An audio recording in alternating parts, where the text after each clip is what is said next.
Раз, два, три.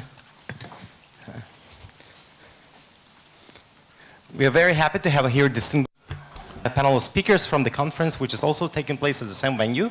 And the topic of the conference is Seduction of Propaganda and Mass Violence in Ukraine in the 20th and 21st century.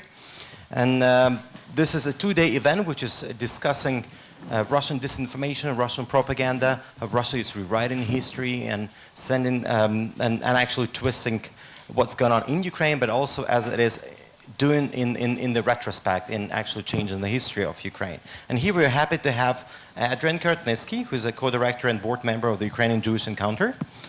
We also happy to have Lyudmyla Hrynevych, director of the Holodomor Ukrainian Research Center, Institute of History in Ukraine.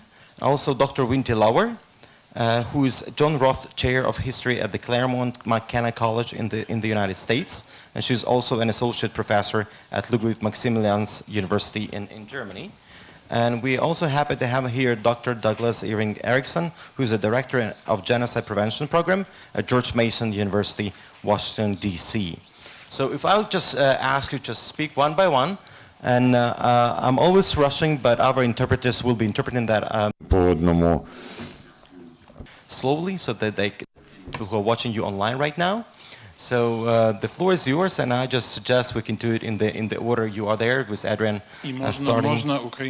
Можна також українською переклад. Can I speak Ukrainian? Yes, sure. We translate into both Ukrainian or English, and we are glad to greet you here, welcome you here. I just want to provide you with a short foreword for our further discussion, and just to explain why a number of Ukrainian organizations, together with the Ukrainian Jewish Encounter, which is an international organization based in Canada, decided to organize this event. Our major aim was based on the idea that a number of mass tragedies and massacres that took place on the territory of Ukraine in the 20th century were prepared by a systematic outflow of propaganda that used hate speech, that was alienating certain social, national, racial, and religious groups, and created fundamentals for their future extermination. So here we have a number of world-renowned experts from Europe, Ukraine, and North America, who are studying these issues. Tomorrow will be dedicated to the second dimension, because our message and idea is also in the fact that these precedents have a certain embodiment and implementation in some aspects of Russian propaganda that was being produced over recent years, we may say a recent decade, which was where they tended to the idea of inferiority of the Ukrainian nation, also the images of banderites, agents of Western states, and they were growing a enemy image out of Ukrainians, which, by the way, also found its way to the minds of some parts of Ukrainian population in some parts of Ukraine, who saw the path of modern Ukraine among Russians and with Russians, and we want to combine our understanding and awareness of the past with the present, which found its embodiment in present Ukraine and killings of Ukrainians at the hands of those who take part in the Russian aggression. This conference is called Seduction of Propaganda, but we also mean that propaganda should not seduce democratic states. It is better to respond to challenges of propaganda with with searching for truth as people see it, not with the replication of propaganda or with growing aggressive dehumanization of the enemy. We understand that in the context of the war, in the context of passions that grow around conflicts and the existential threat to not only individuals but also to the state itself, there is a certain temptation to follow this path. And even America in the Second World War sometimes used non-adequate responses to challenges like counter-propaganda, or they were creating the enemy image. But we say that we maintain that the nucleus of the victory of the Western world was that they sustained, resisted, and they preserved the general democratic liberal values, and this was part of their upper hand, taking upper hand. So I think that we will hear a lot of useful things during this discussion. And I can't but mention that a lot of scientists who are here are rather disturbed by the recent legislative acts adopted in Ukraine that try to criminalize views. We mean some aspects of the law on decommunization and some aspects of the laws proclaimed by the parliament and signed by the president. And even more, to my personal opinion, one should be concerned with the idea that they try to create a certain catechism around historical events to recognize some individual movements and flows as the only true, and criminalize dissent with this official vision. This does not mean that any organizations that are mentioned in these legislative acts have not taken part in liberation movement, but we may argue about the fact that the state should not create any limitations in this. I think that this is a form of totalitarian thinking. One thing is to forbid flaring up animosity and hate, but here we should see a positive attempt and request from people. Here we see a attempt to request from people a single-minded vision of the past.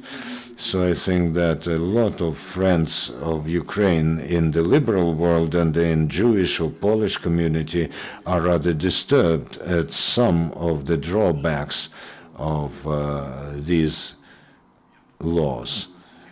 So I think that those people would like to broaden the discussion. I should not, and I don't want to take us away from the main topic, which is threat coming from Russia, but we should not also avoid this issue about the fact that the aggressive Russian propaganda full with hate speech should not tempt us to resort to some easy solutions.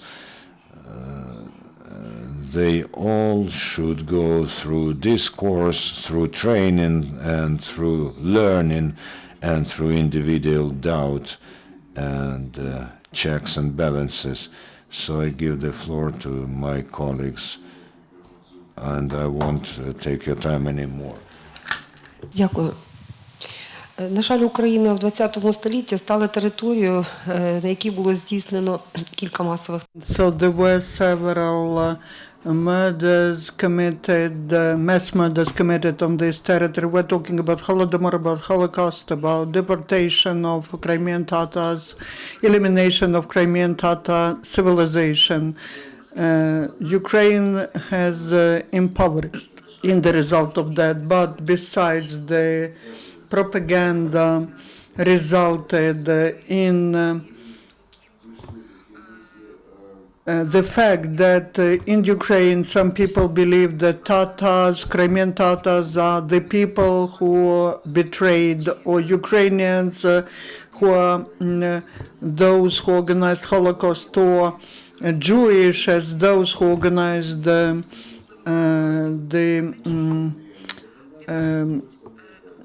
Holocaust. So basically, the reason to that is that there's no deep knowledge about the problem. And this seminar is the first time in the history of Ukraine when we got together all those who are interested in discussing all three tragedies: the tragedy of Crimean Tatars, of Ukrainians, and Holocaust. And we believe this will not be just the platform for discussion which will be developing, but we hope that the discussion at this seminar will help us, will help to create the Ukrainian political nation. We can wage the war today against Russia if we do not reply lying to the false propaganda, and if we reply to all these calls to ethnic hatred by getting together, and we believe that this seminar will be our contribution. Thank you. I come here as a historian of the Holocaust and a historian of Ukraine. And I'm really delighted to be here. I think this is an incredibly tense time. It has been for the past year in Ukraine, but now at this moment with the passage of this legislation, I think we're seeing how the crisis and the pressure that Ukraine has been put under and the wartime context, how that can degrade the democratic process that has been progressing for the last 20 or more years here. Every time I come back to Ukraine, I've been coming here since 1992, all I see is progress. And I know it's been very difficult for Ukrainians economically, but I see a people moving forward. And ever since last year, there's been the interference of Putin and the Russian annexation and the war, and it's pulling Ukraine in another direction. And so from someone come from the outside who feels very passionately and deeply about the future of Ukraine, that's, as a human being, that's why I'm here. As a scholar, I'm very excited about the fact that we're meeting today in a forum, an open forum, despite the recent legislation, where we can talk and discuss and debate and critique the history of the use of propaganda in terror regimes, in the process of degrading or alienating minority populations, in this case the Jews in the history of the Holocaust, but other victim groups in the history of the Holocaust, and the mechanisms of propaganda, the propaganda machinery, the use of the big lie to victimize, to ultimately lead to a genocidal operation as it occurred in the Second World War. The recent use of propaganda coming from the kind of propaganda machinery that we've been seeing coming out of Moscow, there are many parallels that can be drawn between that and what happened in Nazi Germany. I think the entire Goebbels, his philosophy of propaganda as the big lie, the repetition, the manipulation, the juxtaposition of contradictory images, the grotesque images that were circulated, the way that works psychologically on us, that we're all kind of vulnerable to that, and to be aware of that vulnerability and to try to uphold in the face of that the importance of freedom of speech, the importance of open discourse, and the importance of education, and the importance of reaching out to the youth, and of not taking these freedoms for granted, and not assuming that everybody understands that big lie and that people are not going to be vigilantly trying to undo it. So these are some of the historical parallels that I see today in Ukraine and some of the pressures that Ukraine is under. I'm as outraged and offended by some of these images that we see of anti-Semitic images that are back in circulation, the conflation of distortion of the history of Bandera and the UPA and the OUN with anti-Semitic overtones, the fact that the history of Ukrainian collaboration has to somehow be censored or monitored. This is offensive to me as an intellectual, as a scholar, and certainly as someone who feels very deeply and passionately about the future of Ukraine. I'd like to echo and reiterate what all the panelists have said so far.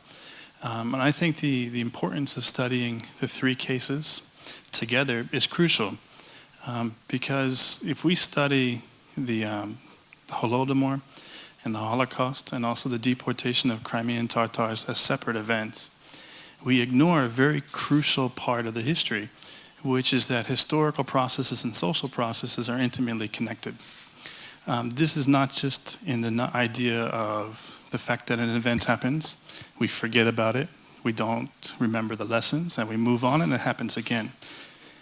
What I actually mean is how the events are connected together in a similar process and pattern of politics, social movements, and also statecraft. So take, for instance, the connection between the deportation of the Crimean Tatars in 1944 and the Holocaust. These events, the Holocaust of the European Jewry, is happening at the same historical moment as the deportation of the Crimean Tatars. And you see in both of the propaganda that's happening in the case of Nazi Germany, but also within the Soviet propaganda machine, you see the same kinds of dehumanization that's happening. You see the same kind of process where this dehumanization is used in order to justify that a certain group of people doesn't belong in a society and should be removed. And ultimately that a certain group of people, their presence is dangerous. And it's that danger. And what happens is that this politics of hatred is also a social movement, and it's a way of mobilizing a feeling of belonging for a certain group of people. And this is connected to a political process whereby you gain, the regimes in power use this to consolidate their own support. Now, if you look at what's happening in Crimea today, you have essentially the very identities that were established through the deportations. And what are these identities? This is that Crimean Tatars are not part of Crimea, that they are an other, a dangerous other, whose presence is destabilizing, they're somehow traitorous, that this very identity, 50 years later, is still at work in the present situation. And this is something crucial to all genocides. I study Raphael Lemkin, and Lemkin was the person who coined the term genocide. And he had this one observation, this is before the end of the Second World War, where he said if Nazi Germany loses the military battle, they will win the peace. Because they established the criteria of identity through which the conflict would be remembered. And what was that identity? Jews were not Europeans. And so even after the Second World War was over, we still thought about the violence in the exact same way that the Nazis thought about the violence. We think about the memory of the Holocaust as the Jews being other people. The Jews are separate from Ukrainians. The Jews are separate from Poles. And Lemkin's point was that before the Holocaust, he was Jewish. He thought of himself as Polish. There was no contradiction between being Polish and Jewish. And in fact, to be Polish could be to be Jewish. And so you see the very logic which a genocide is committed becomes a logic that we remember the past. And you see this at work, I think, in the current situation with Crimean Tatars, where the logic of the deportation presents them as others. History remembers them as a type of other. And that this becomes not only the way we talk about it, but also the identity categories through which the violence and the repression is committed over and over again. So I think it's very important to bring all these cases together and to talk about the way the past connects to our present, not just in Ukraine, but also as a very human phenomenon. We see this process at work in societies all around the world. Thank you. Thank you. Я також у нас є декілька хвилин, щоб задати. We have several minutes to ask questions. Could you please introduce yourself, and you may ask your questions in English or Ukrainian. Our panelists will be glad to answer them. So My question is to Lyudmyla or to Adrian. You have just said that the best panacea against Russian propaganda is not counter-propaganda, but truth. Today, the Russian propaganda machine is probably the most powerful in the world, and because they have an opportunity to manipulate the facts and stress the emotional component, they are being well accepted by many people. How can we fight such manipulations?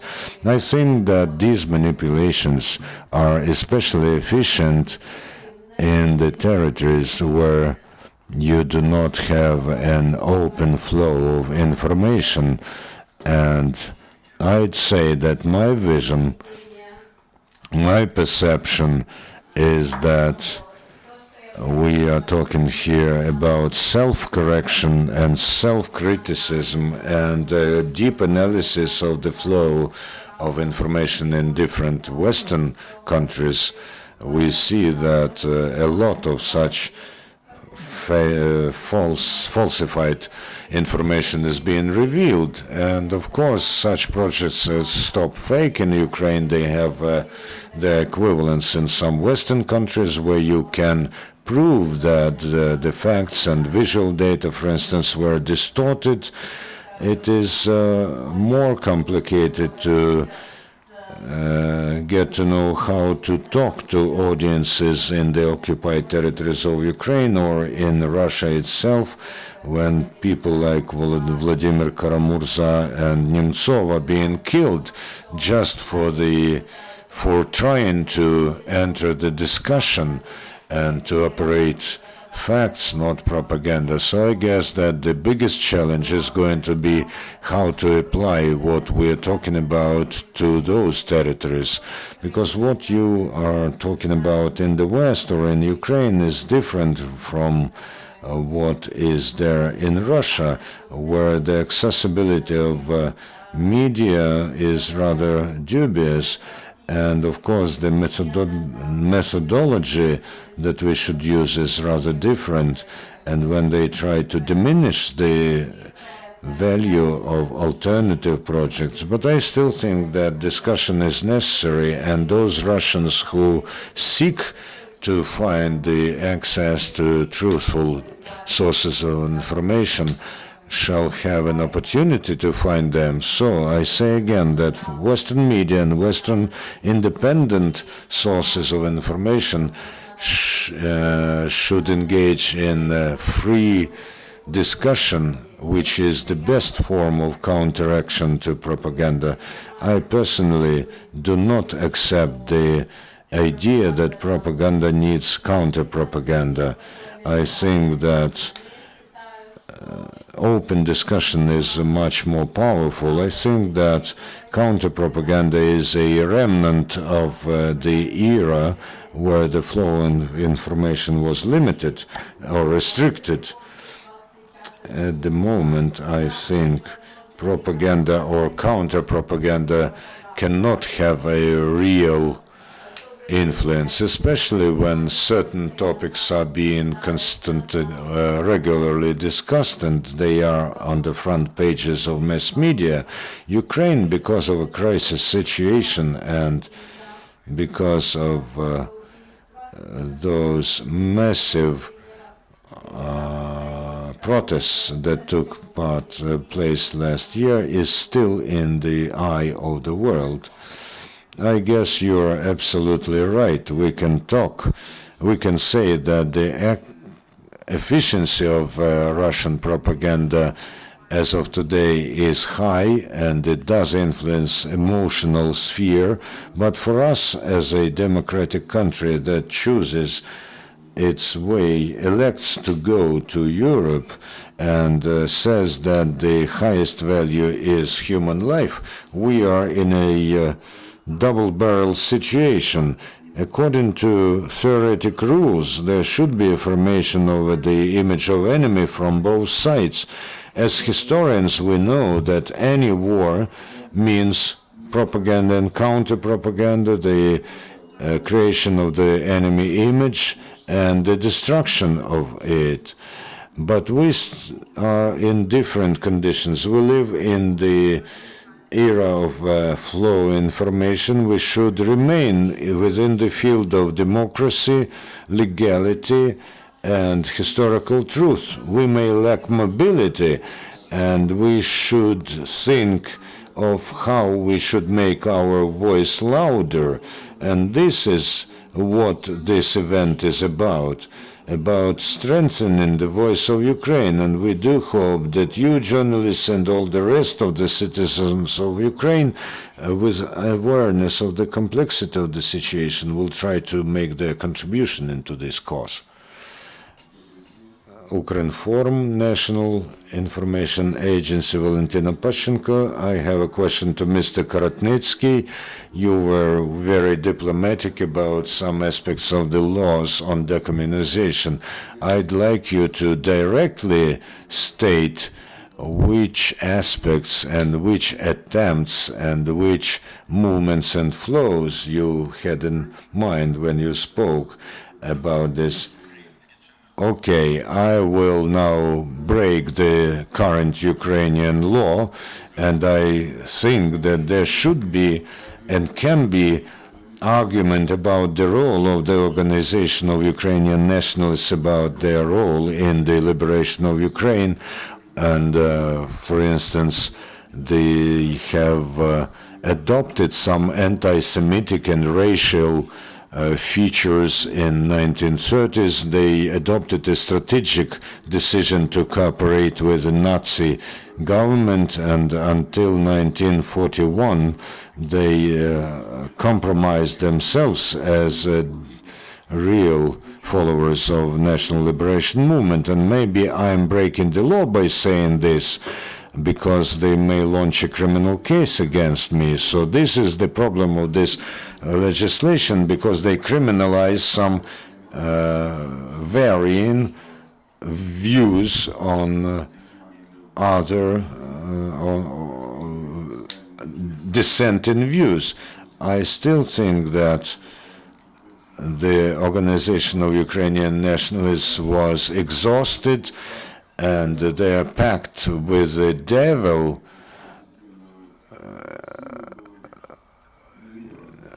leveled their positive essence. Of course, there were some individual heroes within them, and there were many people who heroically protected their state, and they wanted to make their contribution into liberation of Ukraine. But I still think that you should differently evaluate different organizations. In America, in some other liberal countries, there's a consensus that is being formed during discussion. I, for instance, see Thomas Jefferson rather more negatively than many Americans. I understand that he had a lot of positive features, but I still think he was a hypocrite and all this kind of state. I don't think that he should be unequivocally or unconditionally recognized as a very positive thing. But of course, some communities may commemorate and respect different heroes and different figures. Same is with the state. When they require to positively evaluate anything, this is dubious for me. I think one of the core issues in that law, first of all, we spoke about the freedom of speech, which is so fundamental, such a fundamental basic right. So it's a violation of that, which of course the European Court or the UN Declaration is not going to, it's a violation. It's directly counter to that. It's counter to what is going on generally in the world today, which is the ideology of human rights and the kind of utopia of human rights as this binding discourse, this binding conversation that we're having above the nation state. And that's really where things are headed. So to try to legislate by criminalizing, by suppressing freedom of speech, but by coming up with a particular legislation that tries to portray a movement or individuals as heroes is also counter to that movement, counter to these trends, more progressive, positive, peaceful trends in the world today. we speak about our founding fathers in American history, and we know about Thomas Jefferson's racism and all of that, and slaveholding, all the hypocrisy of our founding fathers, all the hypocrisy that we find in human beings in general. No one's perfect. But we can't create national identities and value systems around individual heroes. The heroicization of history is not the way to go. It's about attaching value systems to the issue of rights, for instance, very fundamental universal rights. So this I think is one of the problems with this shift. And as a scholar, of course, it concerns me because I work on the history of Ukrainian collaboration. My next book project is about Ukrainian policemen. And I feel like I can't come here and talk about that. And that's not a healthy situation for a society, intellectually or culturally or politically. And it's really, in a way, as a response to the pressure from Russia, it's in a way it plays right into the Russian plan, if you will. That propaganda machinery. It's in a way, I think it's that kind of legislation coming out of Ukraine right now is kind of a victory for Russia. And that also bothers me. Yeah, the two points.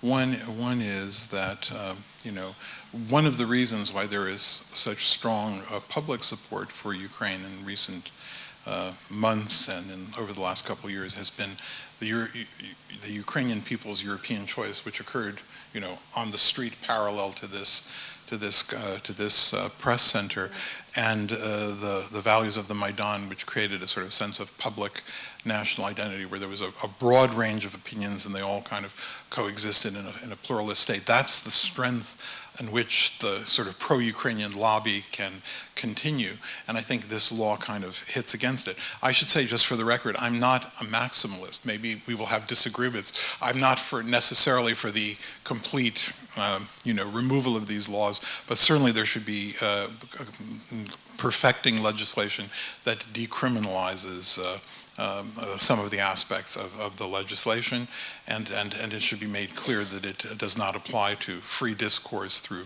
research and study and so forth. But that's for the sort of the criminal side. But I do think that just this very idea of having a kind of an official idea of who is in and who is out. For example, isn't it paradoxical? It was Ukrainian communists and Ukrainian writers who were part of official Soviet institutions that contributed to the last days of the empire that made the decision to break up the Soviet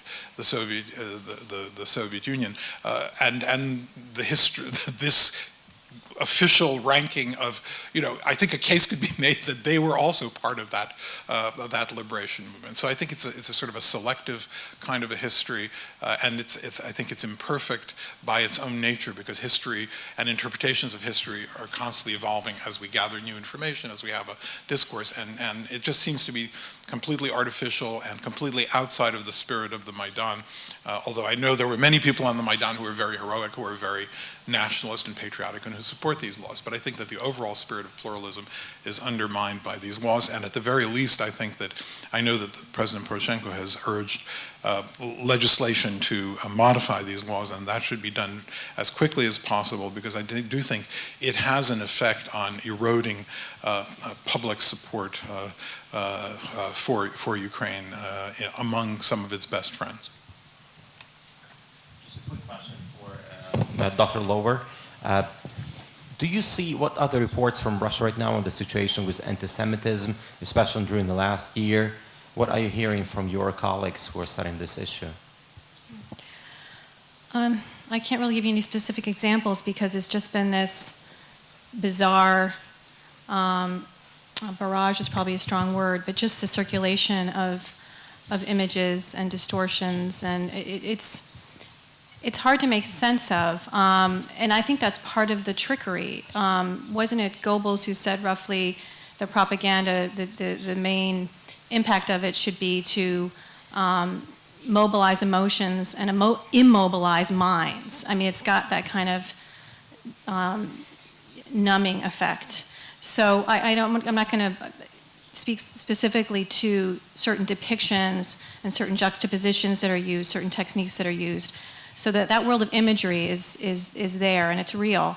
I think what's more important is to look at, in the way that we understand the history of Nazi Germany, what are all the actual, what's the power behind that? We're never going to be able to combat the distribution of images that we find offensive or intriguing or fascinating or what have you. But what are the power structures behind that? Or what media outlets are controlled? What government agencies are involved? How is it being distributed? Are publishing houses being taken over? Are forgeries in circulation? These are the kinds of ways, I think, when you talk about responding to this situation, that we can do to kind of dismantle that, those structures that we're confronted with, and then try to create counter structures. Try to invest in media outlets that we know we can trust, that we know are staffed by fact checkers, that have expert scholars and kind of think tanks behind them, that are not tools of governments, that are independent, that are, so it's part of also building up this kind of more developed outlets for information, more sources for checking the information. It struck me recently on the issue of how the history of the Holocaust is so horribly manipulated. I have a certain bias. I worked for many years at the U.S. Holocaust Memorial Museum in Washington, D.C., and I took great consolation in the fact that, and I was comforted by the fact that the museum invested in an office of a senior historian. And that you have senior historians in the State Department and different agencies and so forth, as well as academic discourse outside of the government. There's a dynamic there, there's a dialectic there. But it was nice to know that when something came out about the history of the Holocaust that was a denialist, that was an outright lie, that someone could respond to that. There was a leader in the community who could respond to that, who was trusted, who had an established record of expertise, a scholarly record, and so forth, and I thought that was something that was a strong, to be in that, to have that resource, even at the federal level, was very, very helpful. And I don't know if there are those kinds of ideas, the possibility for something like that.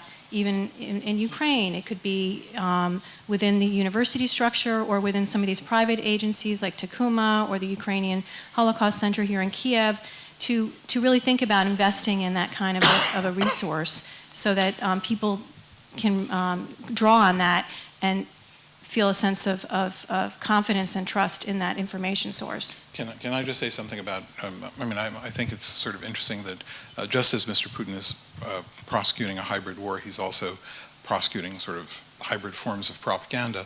And while he is enabling ultra-Russian groups that have anti-Semitic tendencies at one level and injecting them into the conflict in eastern Ukraine and empowering them with weapons and resources, he is also very careful to pay reverence to the Jewish community, to build a museum that deals with some of the tragedy of the past, to cultivate relationships with the Jewish community. But I think that underlying it is, in a sense, also a kind of an anti-Semitism. That is to say, I think Mr. Putin secretly believes that plutocratically Jews are very influential in running the world and in the flows of capital. And for that reason, I think it's a kind of an instrumental kind of a mechanism. So embodied in his sort of respect for Jewry is a sort of the germ of an anti-Semitic idea that comes from these relics of past propaganda, both Soviet and Nazi. Якщо говорити також про пропаганду сьогоднішнього. Talking about today's Putin's propaganda, and we talked about this at our seminar, you would think, what is the relation of the famine to this? But we saw in 1930s how they used food as a weapon to exterminate people. And today we see how Putin's so-called humanitarian convoys, under the pretext of providing humanitarian aid, breaking all the rules, they bring not only food, and people do get some food, and that's very good, but this is also a way of conducting propaganda, and when they do not allow in the humanitarian help from the territory of Ukraine, this is also an attempt to form a negative image of Ukraine there. So we see food as weapons here, and we should talk about this as well. Thank you very much. To come here and do this briefing for our media. Thanks a lot. We really appreciate it. Have a productive rest of your conference today and tomorrow. I know you're going to Lviv as well, so thank you.